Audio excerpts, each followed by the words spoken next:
Hello, aujourd'hui 10 septembre 2017, j'enregistre la vidéo de la semaine à la fenêtre avec la lumière de dehors puisque voilà, je suis dans une pièce où j'ai pas de lumière. Bon bref, on s'en fout un peu mais c'est... Ouais, j'ai dit, on est 10 septembre 2017.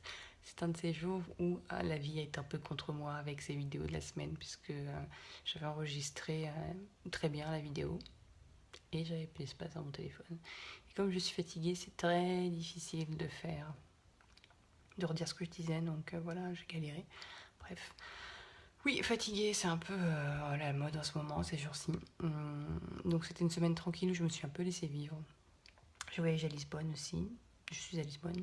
J'ai fini mon livre Qui aime quand je t'aime, très bon livre, je suis très contente.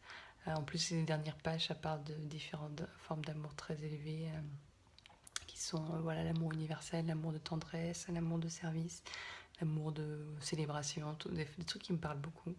Et c'est rigolo parce qu'en lisant mes notes aujourd'hui, je me suis rendu compte qu'il y avait des choses que j'ai écrites déjà il y a 10 jours qui sont dites sur ces pages-là. Donc je me dis par rapport à ce que je veux faire avec The Love Campaign, c'est vraiment des choses que finalement que j'incarne, qui sont en moi et pas juste des choses que je vais recracher voilà, de connaissances intéressantes que j'ai entendues ailleurs.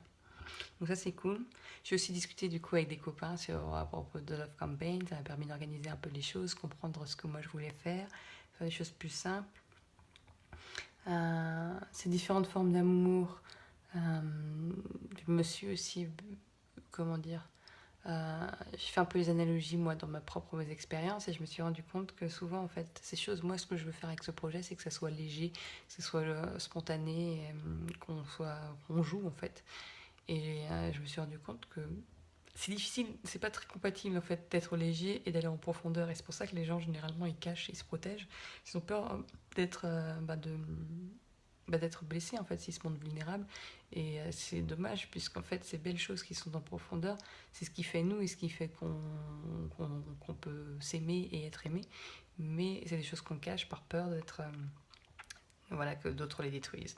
Et du coup voilà, moi j'ai envie de pouvoir amener ça un peu accessible et du coup je essaye de voir comment on peut être à la fois profond et léger sur ces choses-là.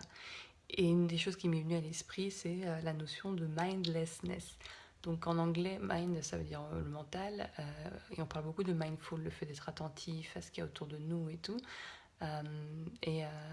Donc ça veut dire qu'on est présent avec son esprit, et mindless, c'est de ne plus l'être. Et en fait, je crois que c'est pas mal aussi, que ça peut être une clé pour plus de légèreté.